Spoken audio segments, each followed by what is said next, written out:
Halo semuanya, kembali lagi bersama saya, Teresia Herwianti SE. Kali ini, saya akan membahas materi evolusi mengenai pemisahan Pangea, teori tentang terjadinya kepulauan di Indonesia dan biogeografinya. Pertama, pemisahan Pangea. Benua kuno di dasar Samudra Hindia atau yang disebut Rodinia. Daratan di bumi terkumpul dalam satu benua luas yang disebut Rodinia. Rodinia adalah super benua tertua yang jejak geologinya masih bisa dilacak oleh para ahli geologi. Nama Rodinia dipopulerkan oleh Datziel, Mores, dan Hoffam pada tahun 1991. Rodinia adalah kata dalam bahasa Rusia yang berarti motherland atau tanah ibu atau leluhur. Rodinia berada pada era Neoproterozoik dan berdasarkan rekonstruksi ulang yang telah dilakukan oleh beberapa ahli, Rodinia tersusun dari beberapa keraton. Yang pertama, Keraton Amerika Utara, yang nantinya akan terpisah dan menjadi Laurasia. Keraton ini juga dikelilingi oleh keraton lainnya. Kedua, pada bagian tenggara Keraton Eropa Timur, Keraton Amazonia, dan Keraton Afrika Barat. Pada bagian selatan, Rio Plato dan San Francisco. Sedangkan pada bagian barat daya, Keraton Kongo dan Keraton Kalahari.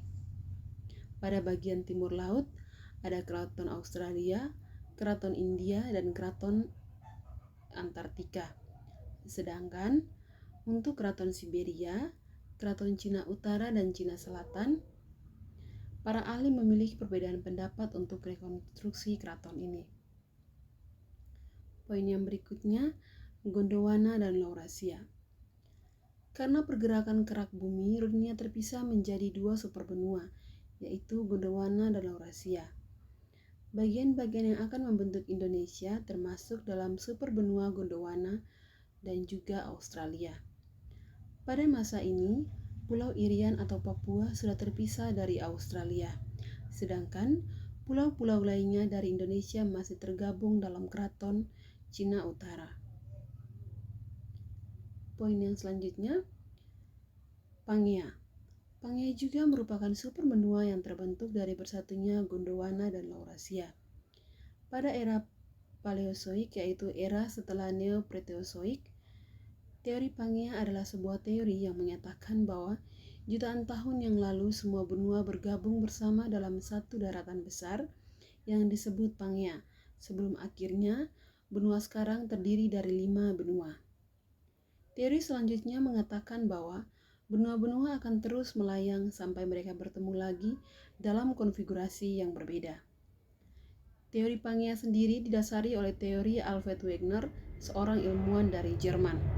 Pada tahun 1920 dalam buku The Origin of Continents and Sea, Wegener menyatakan bahwa semua benua itu pada satu waktu lampau membentuk satu superbenua yang disebut Pangea, sebelum kemudian putus dan hanyut ke lokasi sekarang.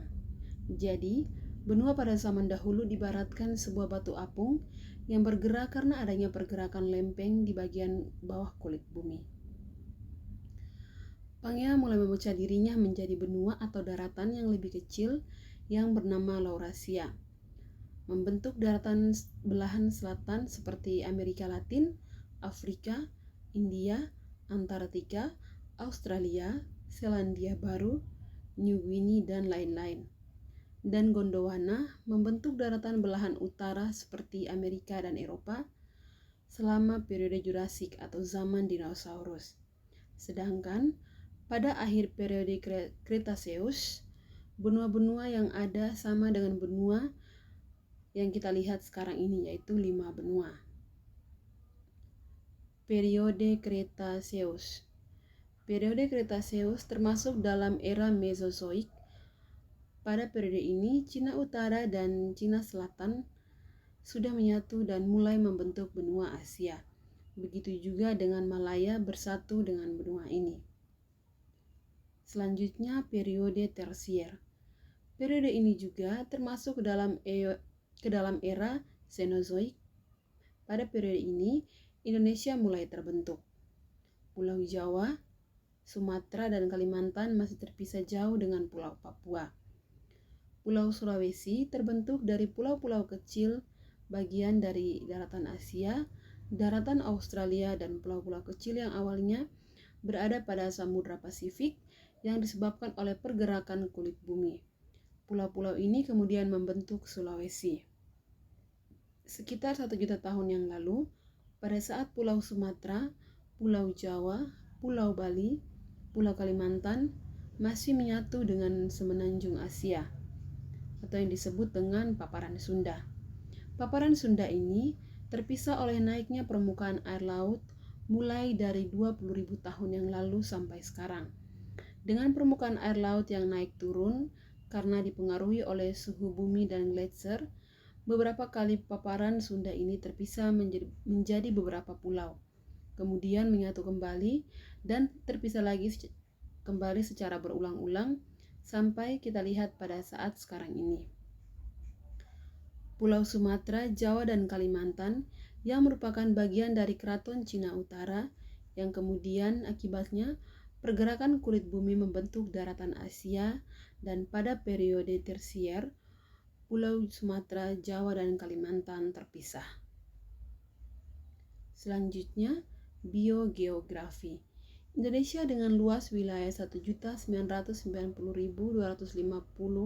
km persegi yang secara geografis terletak di antara dua benua, yaitu benua Asia dan benua Australia, dan dua samudra, yaitu Samudra Hindia dan Samudra Pasifik. Indonesia merupakan negara kepulauan yang memiliki 13.478 buah pulau.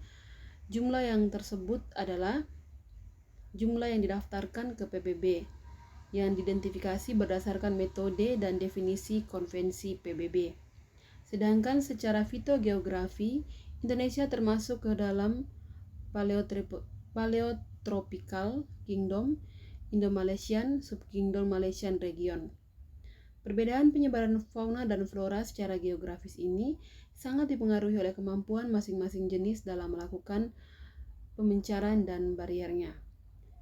Hewan senantiasa memiliki satu luas jelajah tertentu, dan terutama hewan terestrial, yang dibatasi oleh barier-barier geografinya, sedangkan tumbuhan memiliki distribusi yang luas dengan cara pemencaran yang beragam. Oke, sekian penjelasan mengenai materi evolusi kita hari ini. Sampai ketemu di video yang berikutnya. Terima kasih.